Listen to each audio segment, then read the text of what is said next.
John chapter 15, picking up in our study, talking about abiding in God and abiding in Jesus. And then we pick up in verse 8 again this morning. And it says in verse 8, "By this my Father is glorified, that you bear much fruit and so prove to be my disciples. As the Father has loved me, so I have loved you. Abide in my love. If you keep my commandments, you will abide in my love, just as I have kept my Father's commandments and abide in his love. These things I have spoken to you, that my joy may be in you and that your joy may be full.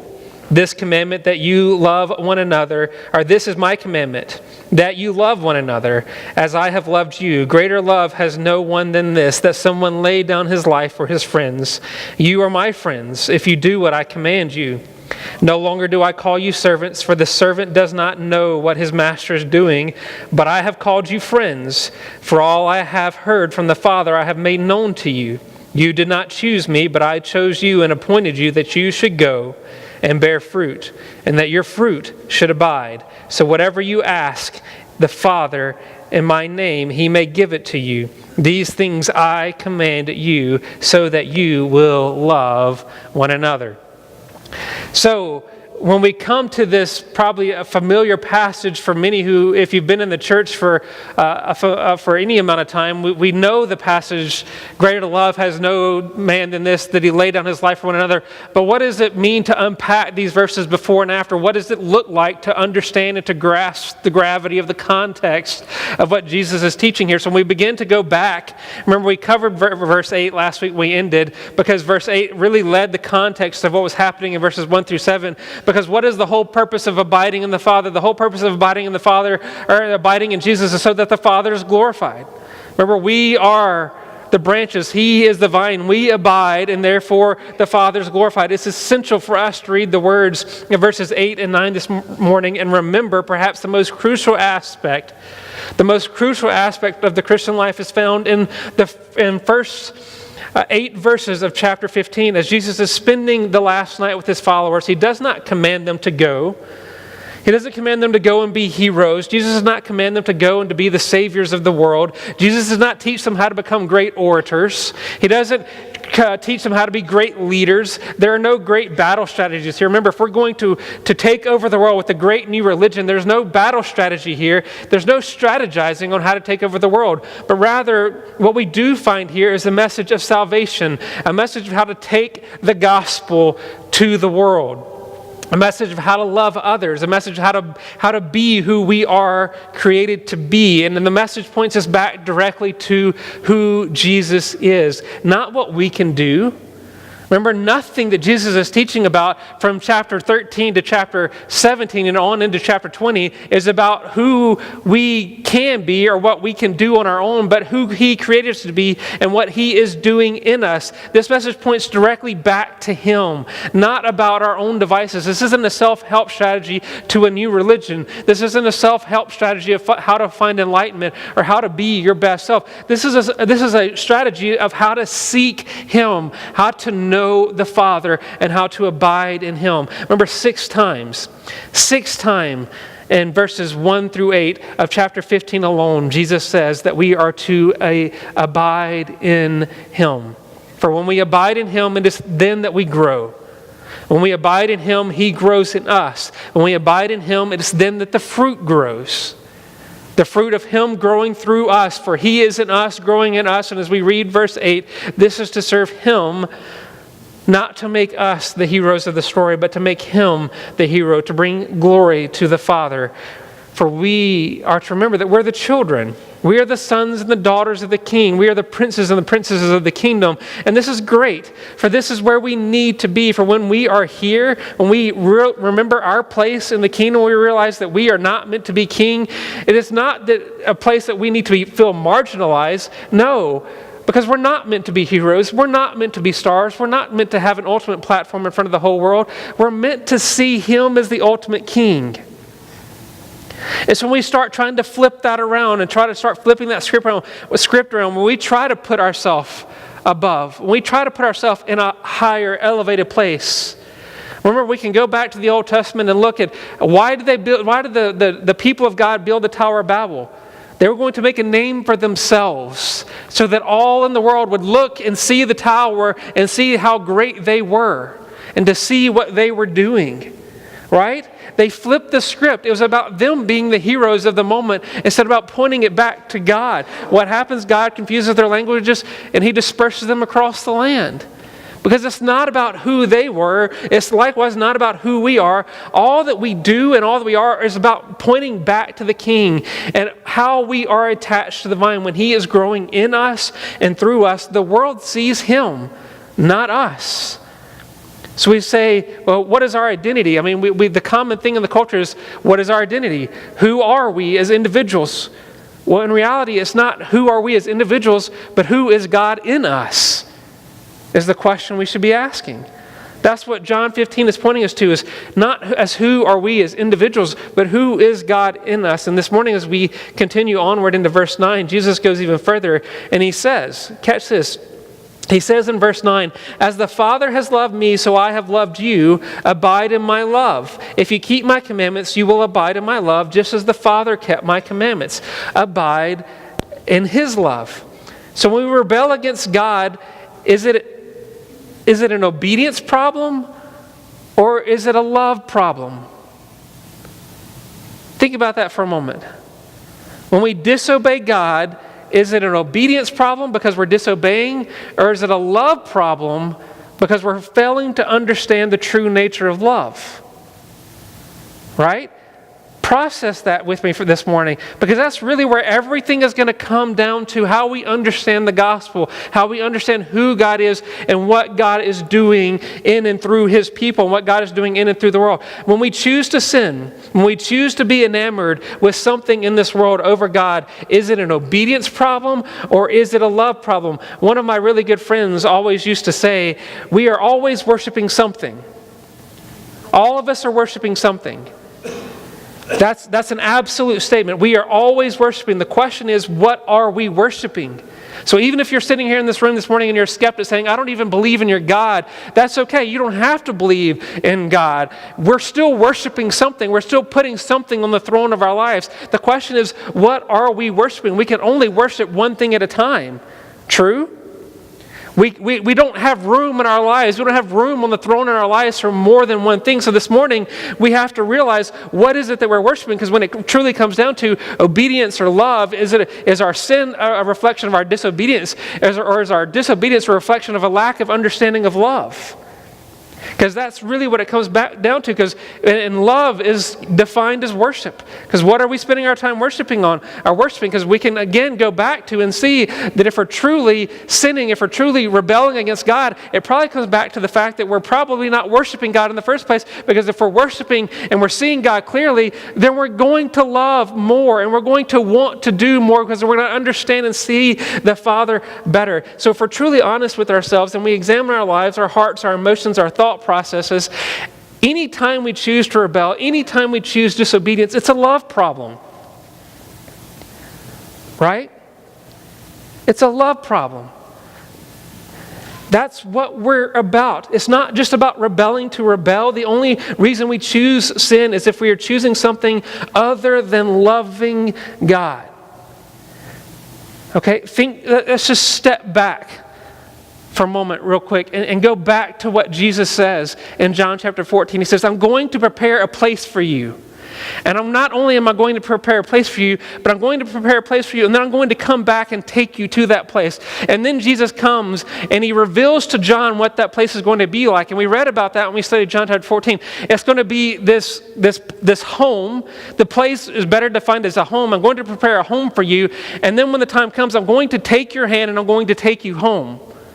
So we see that as loving and we see that as great. And then Jesus comes later and reveals to John the aspects of that home in Revelation 21. It's going to be adorned with the greatest jewels, the greatest expenses. It's going to be the greatest thing that we could ever imagine. And when we see this picture played out before us in Revelation 21, and we understand the love of the Father right here, who's going to come and he's going to take his children, he's going to bring his children home. And we can remember that home is something that makes us feel good inside, because our home, our true home, is something that we want to be be a part of. It is comforting. It is where we want to be. And we get the full picture. So even if you come from a background, we say, well, home is not really that comforting for me. Okay, so Jesus gives us the answer for that in Revelation 21, saying, I'm going to show you the home that I'm making for you, which is infinitely better than anything you understand as home. A place where there's no more tears, where there's no more pain, there's no more sickness, there's no more suffering. A place where everything is exactly the way it's created to be, where there's no need for the sun because the Father's there and He is the illumination of it all. And so we go back to this question, is our sin, is our disobedience a choosing to rebel, or is it a failure to understand love?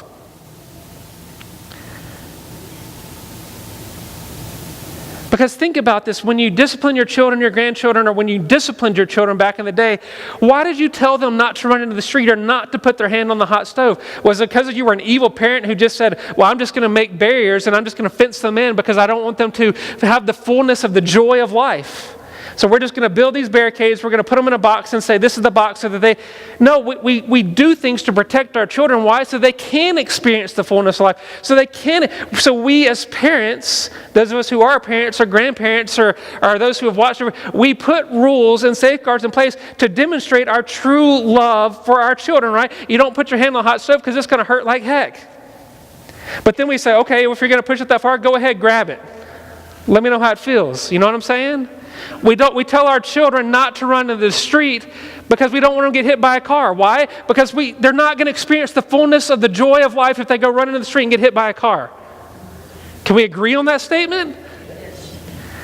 Why? So we're not being evil parents when we say that's not a good thing. We're demonstrating true love when we say this is where we want to be. And so the same thing is true when you understand what it means to be, when He says, this is my command, this is what I'm asking you to do. He's being a parent. Remember, when we see God rightly, we see Him as a father who's calling His children, who's bringing us from death into life. And we're brought into life, we're called children of the Father. We're called children of God. And so when we go back to the very beginning of the practical level of the command of God, Exodus chapter 20, notice this.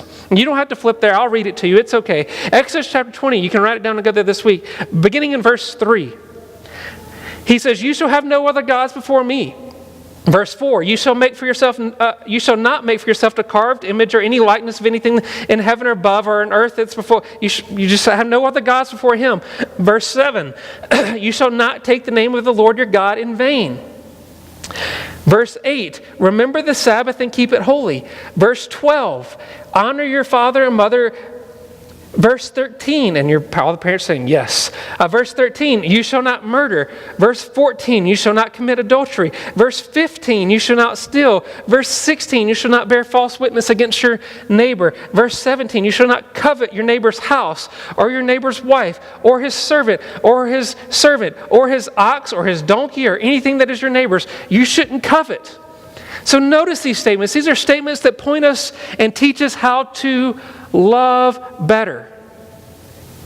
Right? And you think I'm crazy here, but on an extremely practical level, they point us to freedom. The first 5 are all about how we maintain a good working relationship and a loving relationship with God. All about keeping our relationship with God pure, keeping us focused. Remember last week we kept bringing up the fact that we are people who are prone to wander. We are people whose hearts and minds are prone to seek gratification and other things in this world. We have biblical examples of this in Exodus. Remember we talked about this last week. When Moses went up to get this very law, what happened? The people got bored.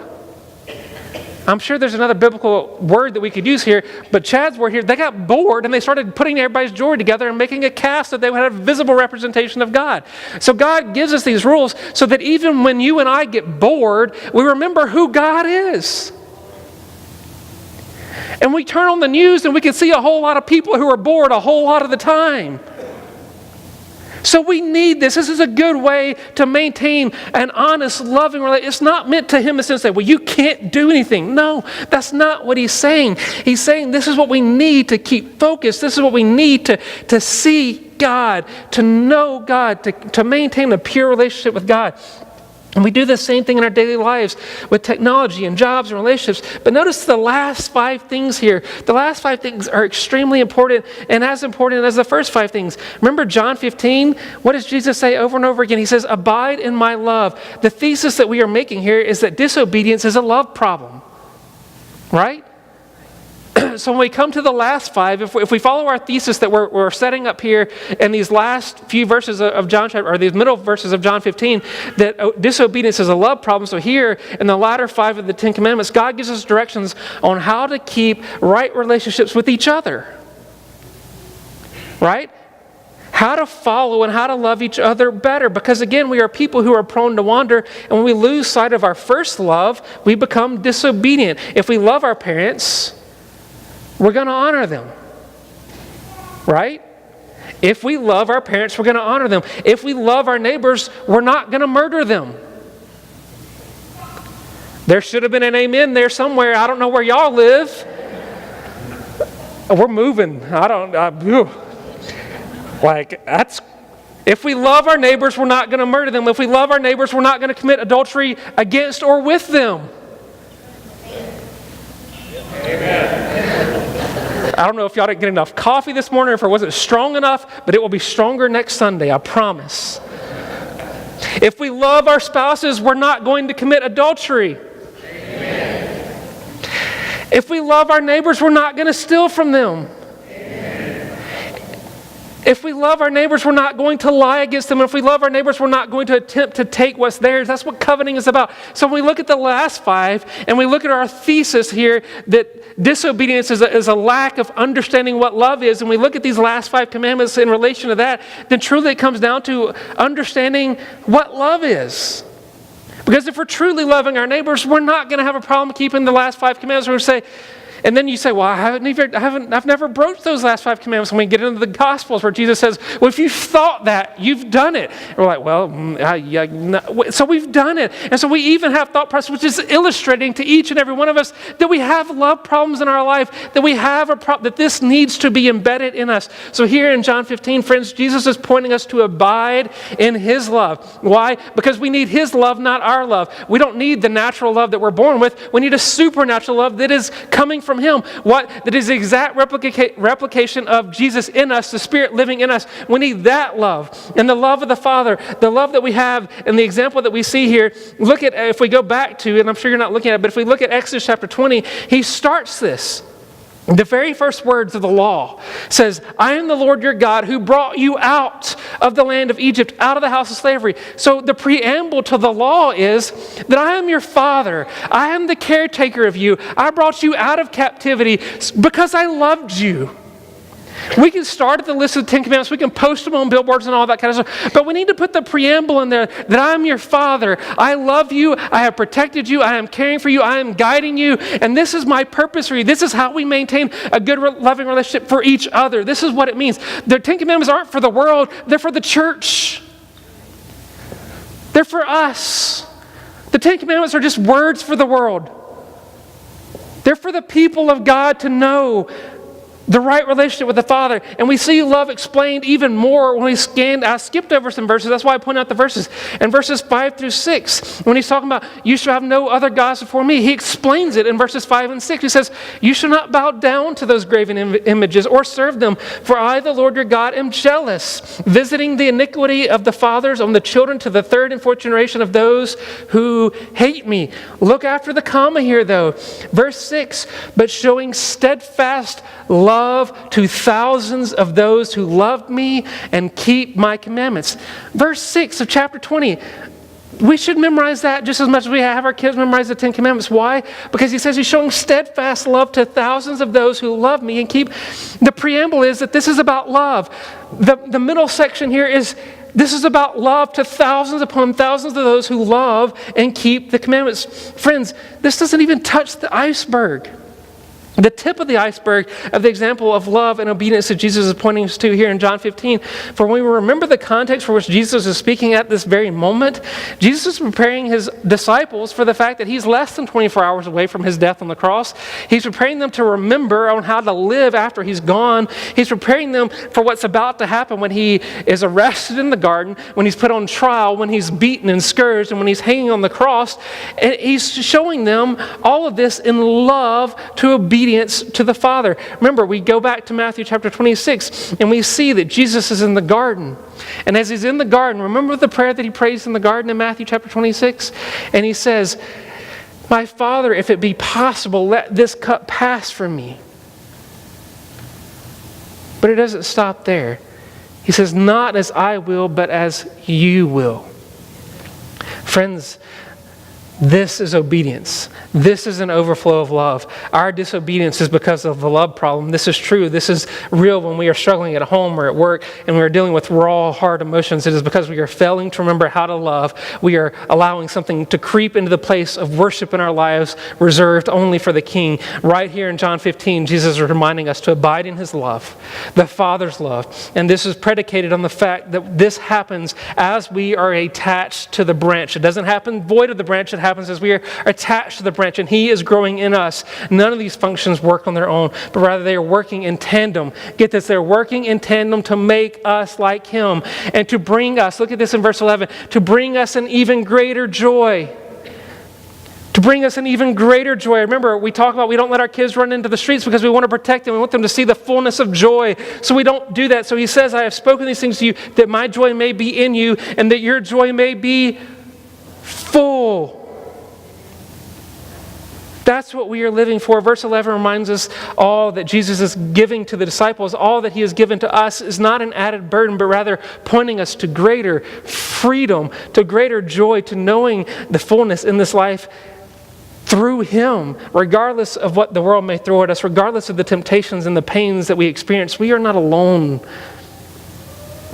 We are not alone. He is with us always. And through Him and in Him, we do not struggle with obedience, but rather we embrace obedience, for there we know worship. We embrace obedience, for there we know worship. For there in obedience we know joy. There in obedience we know our Father. We know Dad. And even when the days that are miserable come, and even on the days that we feel nothing but pain, we know that He is there. On the days we don't feel like we can lift our heads or we don't feel like we can take another step, we know with all assurance that He's preparing a place for us. He's preparing our home. And not only is He preparing it, but He's coming for us. He's coming to bring us home. So we worship now. We worship now. As Piper puts it, in the white hot enjoyment of the glorification of the King of Kings and the Lord of Lords, because we have overcome the world through Him who is able.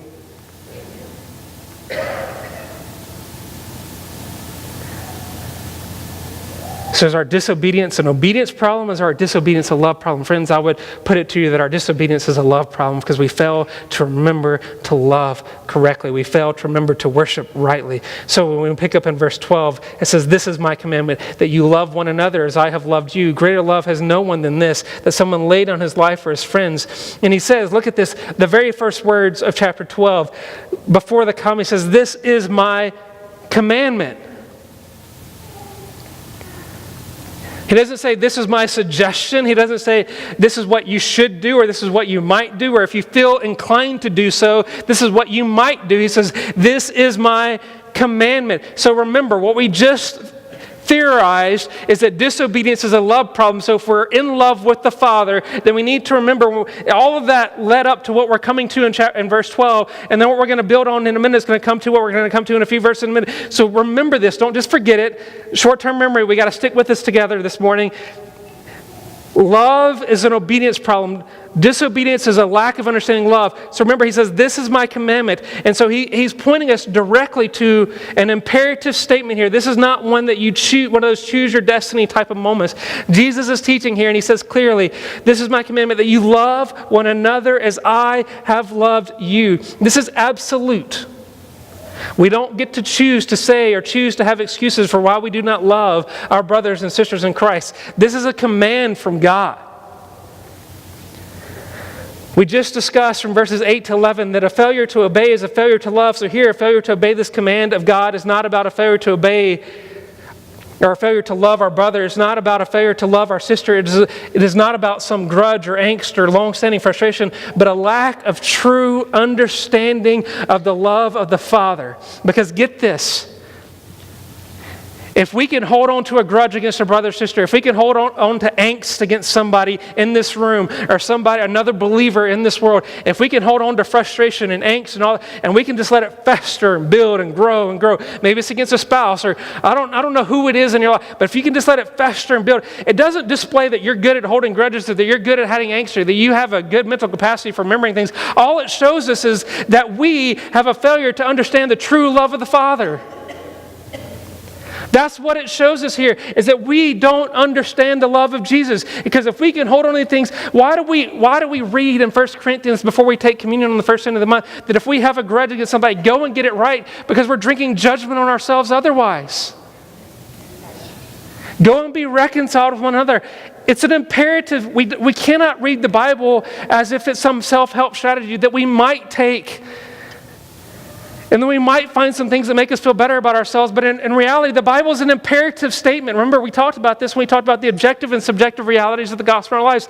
The Bible is an objective reality in our lives that God is speaking to us. He's working in us, and so this is a true statement. So when we hold angst, we hold anger, when we fail to love those around us, even if they're different than us, and if they have different nationalities, different races, different thought processes, then it means we're lacking to truly understand the love of Jesus. When we go back to the scene in the garden and Jesus teaches us about obedience, no matter our opinion on the subject, He says to God, "Not my will, but yours be done." He's moments away from being arrested, and He's sitting there with the full weight of the cross on His mind and on His heart. And He says, "If possible, let this cup pass from me." But He says, "Not my will, but yours be done." And remember, guys, when we back up, because we can read this in isolation of Matthew chapter 26, but if we go back and put this in context of Luke chapter 20, where the disciples walk into the upper room and they're debating about who's going to be the greatest in the kingdom of heaven, we can go back and read this in context of John chapter 13, where after they've come into the upper room, and what do? They're sitting there having this debate about who's the greatest in the kingdom of heaven, and what happens at the scene is Jesus has to get down on His hands and knees and wash the feet of the disciples. We remember that the disciples, the one who He has been carrying along with Him this whole time, is going to be the one who comes with the guards to arrest Him. Remember the fact that in just hours, Peter is going to betray Him 3 times. Remember that all of this, the people who screamed Hosanna and shouted from the rooftops, "Here's our King," are going to be the ones who say, "Crucify Him, give us a criminal, give us Barabbas." So if there is an example of love, if there's an example of care, of not holding angst and grudge and anger, guys, it's here. You say, well, He understands infinitely more than we will ever experience ever in this lifetime. Somebody needs to say amen on that one. And yet He goes to the garden and He says, "If possible, let this cup." But then He says, "Not my will, but yours be done." And then He comes to the disciples. And remember, this is not just about them having some nice discussion on the night before His death, because they're not quite putting it all together. But this is about how they are to live in light of the persecution that He knows they are facing in the days and the months and the years and the centuries that are ahead. Remember, this morning we prayed for missionaries and believers and pastors in China and disciples in China. Why? Because they are facing intense persecution, only like has been seen since the early mid-1940s. And the whole point of this, the whole point of abiding and loving our brothers and loving those, is that we don't resort back to grudges and anger and angst, but we remember and understand the love of Jesus. We don't have an opinion. We have the opinion of the Son of God. That's whose opinion we have, and we follow His example for us. In John 15, we remember that we don't do this on our own, but in verse 5, He says, "I am the vine. You are the branches. Whoever abides in me and I in him, he it is that bears much fruit. And apart from me, you can do nothing." And you say, well, I struggle with this. Okay, but it's not our job to be the catalyst of love. It is when we are connected to Him that He loves through us. So we don't need to go out of this room today and say, well, the pastor yelled at us pretty hard about loving our neighbors, and we've got to go and be more loving people. No, that's the wrong interpretation of everything that's been said today. The right interpretation is that when we're connected to Jesus, our hearts are going to be a heart that is more loving because of what Jesus is doing in us. And so the question that we need to ask ourselves this morning is, are we connected to the vine enough? Are our branches connected to the vine enough so that love is the overflow of what's going on? Because if we're holding on to angst, if we're holding on to anger, if we're holding on to bitterness, then our connection may be getting loose, and we need to start asking the question, can you hear me now? And we need to start getting back closer and start abiding more and more in who God is, and stop pulling away from the reality of who God is in our life, and realize that something else has been sitting on the throne of our life other than who God is. So no, this isn't a self-help strategy to love people better. It's a strategy for us to recognize, is God on the throne of our life or something else? Because we do not love the world better. God loves the world better through us when we are connected and abiding in Him. So that's the question that we must ask this morning. And we see that again played out in 1 John chapter 3, verse 18 and 11 through 18. And Bruce preached on this as summary. He says, for this is the message that you have heard from the beginning, that we should love one another, that we should not be like Cain, who was of the evil one and murdered his brother. Verse 15, everyone who hates his brother is a murderer, and you know that no murderer has eternal life abiding in him. By this, verse 16, we know love, that he laid down his life for us, and we ought to lay down our lives for our brothers. But if anyone in this world's goods and sees his brother in need, yet closes his heart against him, how does God's love abide in him? Little children, let us not love in word or talk, but in deed and truth. Again, we look at this and we look at the words that John is preaching as a pastor to his church 40 years later, and he's saying the exact same words that Jesus spoke to him on the night before his death. He's saying, we have to abide. We can't hate, and we abide and we love through the fact that God is loving through us.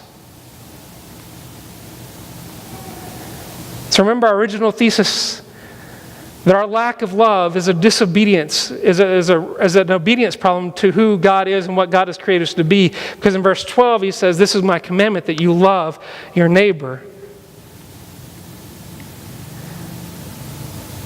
This is what He has called us to do, that you love one another. And as we pick up in verse 13, he says, greater love has no one than this, that someone lay down his life for his friends. You are my friends. And so here again, we saw in 1 John 3:16 that John in his pastoral letter reminds the church of the word spoken, this imperative. By this we know that he laid down his life for us, and we ought to lay down our life for our brothers. So John is preaching to the church 40 years later that we ought to lay down our life for our brothers. Jesus is speaking to John on the night before his crucifixion that we ought to lay down our life for our friends. The same words that we see here in 15:13, we see in 1 John 3:16. Perhaps you and I are sitting here this morning and we're thinking, what good is it to lay down my life for my friends? Right? What Jesus is about to do here, what he is offering up, is not merely his life. It's not about his life, but rather his death that brings life. His death brings restoration to the relationship that was broken by sin. You and I, no matter how big our egos are, we can't do that. We cannot restore broken people. We cannot remove sin from the lives of our friends, our neighbors, our co-workers, our children. We cannot remove sin. We cannot restore brokenness. We cannot bring healing. So what does this practically mean for you and I? And we discussed this passage on Wednesday in our Bible study, and I invite you to come on Wednesdays at 6. And I've heard this discussed dozens of times over the years. And often people say, I would willingly give my life for people I love. I would sacrifice my life to save others. And we even see on the news that heroes, people who do extraordinary things, giving their lives for others. But what is happening here, what John is pointing us to in John 15, is that God is giving the life of his Son. God is giving the life of his Son for the sake of the redemption of the world. And not only that, but Jesus is offering it up willingly.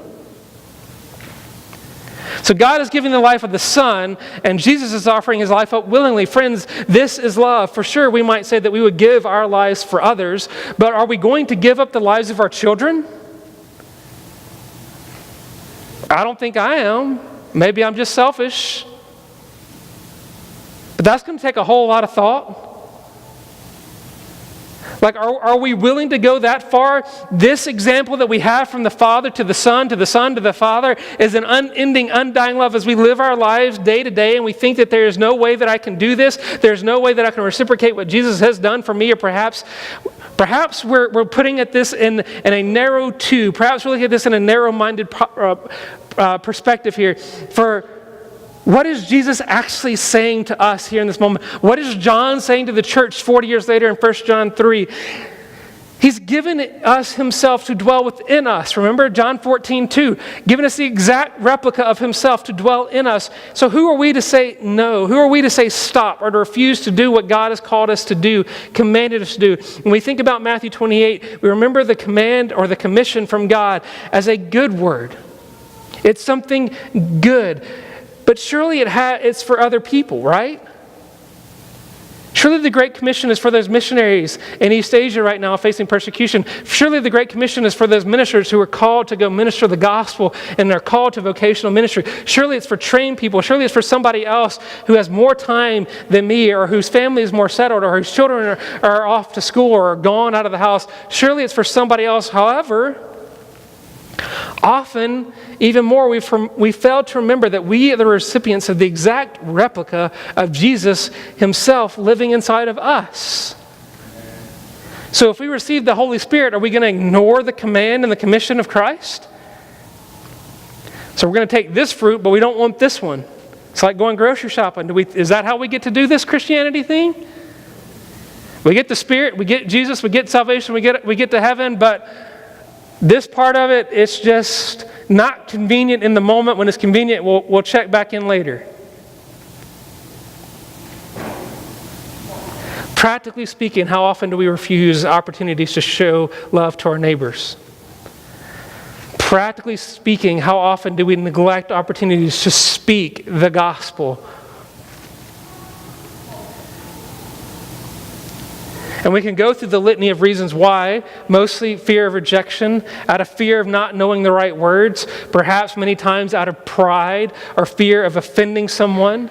We don't want to be rejected by our neighbors. We don't want to be rejected by our friends. We don't want to hurt somebody's feelings. We don't want to be seen as a gospel crazy type of person. And these moments, the world, our lives, the people around us all become about us. It all becomes about us, who we are, what we can do, what we can say, what we can remember, instead of who He is, what He has done, the fruit He has produced, and the words He will say, and the truth of John 15:5. Whoever abides in me and I in him, he it is that bears much fruit. For apart from me, you can do nothing. So practically speaking, are we willing to lay down our lives for our friends? Are we willing to say that Jesus is lying in John 15:5? And say that we can't do this even if you're in us. We don't have the words. If we can go back to our first point this morning, remember that disobedience is about a love problem. This is defined the same way. When we fail to see the mission for which we have been placed, our disobedience is evidence of truth, that we have placed something or someone else on the throne of our lives, that we have chosen to worship something or someone other than Him, that something or someone is more important than Jesus and the glory of the Father that we see defined in verse 8 of chapter 15. We do not share the gospel because of a message of evangelism or a message on evangelism. We do not share the gospel because an evangelism strategy has been presented to us. We do not go and share life with our neighbors because the pastor said it might be a good idea. No, we live out lives as followers of Jesus because of the fruit that is growing in us, that is coming out of us. That is not about an elegant talk. It's not about how persuasive we can be, but about the Spirit being alive and active, and about us abiding in Him. About us abiding in Him. So friends, let us not be lazy. Let us not be prideful. Let us be spurred on to obedience, to love, and to worship, knowing that He has called us His children. Not only that, but He is teaching us and including us in the mission of the kingdom. Remember right here, friends, He's calling us friends. If you look at verse 15, it says, I don't call you servants, for servants do not know what the master is doing. But I've called you friends, for all that I have heard from my Father I have made known to you. He's let us in on all the deep, dark secrets of the kingdom of heaven, which there are none. It's all here in the book. We have the end of the story. He says, I've called you friends. You are part. You are adopted. You've been brought from death to life. You are part of the family. Friends, examine your life this morning, because nearly every other religion in the world is full of followers seeking to gain access to their God by some type of ritual, prayer, sacrifice, works, trying to work hard enough, be good enough, give enough, do enough, sacrifice enough, beat themselves enough. The followers of all these religions are just trying to gain some sort of enlightenment, trying to reach a state of being, trying to find peace, trying to reach eternity, trying to gain access. And here in the moment, Jesus says, stop everything. He says, I don't call you servants. You are not less than you do not have. You don't have to keep trying to do these things. You are no less than friends here. He says, I've called you friends. You are not less than who we are. There's no amount of work that you need to do, but rather Jesus is saying here, I call you friends, for you are part of me. You are part of my inmost being. And friends, the relationship of a friend is being on a journey together. He is with us, and we know from Matthew 28, we know from John 14, that He's not going to leave us. He is going to stick with us. He is going to be our advocate, and He's going to be our hero. But notice this. Jesus reminds us here. He says, look at this. Verse 16. Our friendship is secure. Why? Because it's not based on what we did. It's not based on how hard we tried. It's not based on the checklist of things that we accomplished. It's not based on the number of times that we bow down and pray. It's not based on the number of things that we can give or do, but it's based on verse 16. You did not choose me, but I chose and appointed you that you should go and bear fruit, and that your fruit should abide.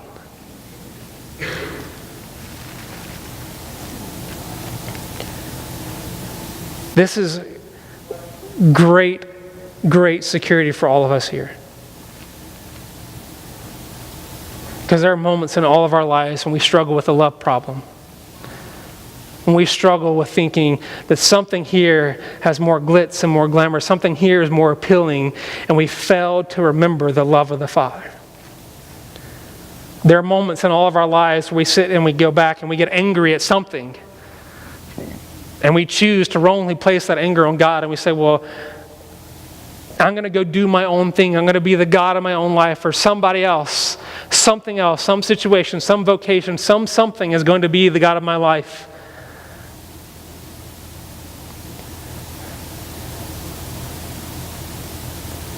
Peter, in the moment that we're going to get to in a few weeks, or maybe a few months, when Jesus is arrested and they ask him, surely you were the one with him. Surely you were the one. He says, no, I don't know him. I don't know what you're talking about. I don't know him. I don't know him. I don't know him. Why? Because of fear, because of questioning. But then we go back to John chapter 15 and remember the words, you did not choose me, but I chose you. That you should go and that you should bear fruit. Friends, this is a dual message here. That you should go and that you should bear fruit. We only go and we only bear fruit when we are attached. You know what I'm saying? This is like that awful kudzu vine that grows back in the east and the Midwest. It goes like crazy, but it only goes when it's attached. We've got to be attached. And when we're attached, He's growing. And when He's growing, there's fruit being produced. And notice this great word that He gives us, and that your fruit should abide. Friends, this is a message of great hope for anybody here. When you sit here and you think, well, the world is just horrible. Like the pain and the suffering, the things we read about, the things that we see, the way people respond to the gospel. We think about perhaps the size of our church not being where we want it to be, the makeup of our church not being what we want it to be. But here's the message to deal with all ecclesiology, all church growth movements, all evangelism movements, all everything else. It's not about a strategy. It's not about a marketing campaign. It's not about us doing more, being more. It's not about any of that. Listen to this. This is it. Because we've talked about this over the last several Wednesdays in our Bible study. It's about how we're attached to the vine. And friends, if we're out here loose, remember why did God bring the people, bring His people out of Egypt and let them wander in the desert for a while? Because they had to get the slavery out of themselves, right? Because they were struggling with the love problem. They're struggling with what it meant to be. And we see evidence for that in the golden calf. We see evidence of that when they take their eyes off and they begin to disperse. We see evidence of that time and time again throughout the book of Exodus, through Judges. We see it happen. We see it when they send the spies in to the promised land, and all but 2 of them come back and say, it's just too great. They're too strong. They're too mighty. And we see evidence. And so when we look at our lives as followers of Jesus, we say, well, if only Booklift could do this, or if only we could do this, and we say the world is just too different. It's just too evil. It's just too whatever adjective or adverb you want to put there. It's just too blank. Friends, this is the answer to that. When we are attached to the vine, when He is producing fruit in us, what is the next statement there? That our fruit is going to abide. We can be just like the Israelites, just like the people of God coming out of Egypt, out there doing loop-de-loops in the desert. Wandering and trying to come up with strategies and coming up with things about how to make us feel better about who we are and what we're doing and how we're making our own spiritual growth happen better and all these. But in all reality, if we truly come back to the core of who we are as individual followers of Jesus, the question that we have to ask this morning as individual followers of Jesus is am I attached? Because if I'm not attached, I can go out there and spin my wheels in the sand all day long and it's not going to matter a hill of beans. But if I'm attached to the vine, whatever I'm doing out here, even if it feels like I'm doing nothing, my fruit is going to abide. The fruit's going to be growing, and then the fruit that's growing is going to abide. That is a promise. That is massive. So the question this morning for all believers in this room this morning is, are we attached? Are we just all over here kind of in this moment of despair saying, well, what is on the throne of our lives? Who is it that we worship? And I'm not saying who you worship on Sundays. I'm saying who do we worship Monday through Saturday? I'm saying who do we worship 25 days of the month? Who do we worship at work? Who do we worship when we're at home with our kids? Who is it and what is it that we're worshiping? Is it the political spectrum? Is it the nation? Is it sports? Is it our children's sports? Or is it the King? Do we allow ourselves to get caught up in our view of politics? Do we allow ourselves to get caught up in being great at our jobs? Or do we truly sit back and say, regardless of what happens, if all goes to the dumps, me and God are good?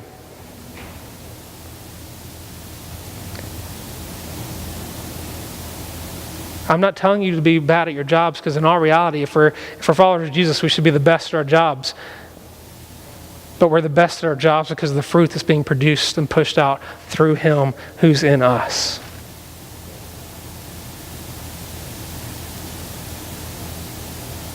That's the truth of the message of the gospel. The thesis that we started with this morning. Our disobedience is not just about being disobedient. Our disobedience is about a love problem. What is it that we're loving? How do we love our neighbors? Someone came in a few weeks ago and said that we're doing this part really good. We're doing this part okay. But how do we truly love our neighbors? We love our neighbors when we're abiding in Him. It's a commandment, yes. But we love our neighbors when we're willing to give it all. We love our neighbors when we're willing to go out there and be vulnerable, when we're willing to say, this is the gospel, this is the message of hope, this is what we're doing. Because why? Because it's not about who we are, but it's evidence of the Spirit working in us and through us. It's not about us being Simon the magician in Acts chapter 8. It's about us being filled with the Spirit. And regardless of the pain and the suffering that we're feeling in this moment, we're experiencing the fullness of the kingdom of heaven in us, and it's coming out of us because of who He is. That's the truth of it all. And when we come to all of these moments, when we come to all of these places, it's not about what happens in this room, because what happens in this room is evidence of us abiding, and what we know is the fruit that we have in Him. The promise is that it's going to abide in there. That's the message. That's the promise we have this morning. So regardless of where you think you are on the spiritual spectrum this morning, whether you've been following Jesus for 70 years or since last week, hear the message and abide. Hear the message and believe, and hear the message and reconnect. Reconnect. Because we can go to another country and we can hear about intense persecution, but I am willing to put everything on everything, and they'll almost always tell you, don't pray that the persecution ends. Why? Because their abiding is so good that even in the persecution they see the greatest expansion of the church.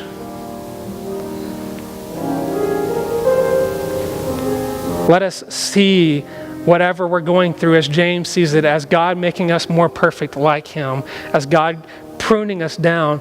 Let us not be afraid of the pruning, but let us accept it so that we can abide and see Him grow in us. Let's pray together this morning.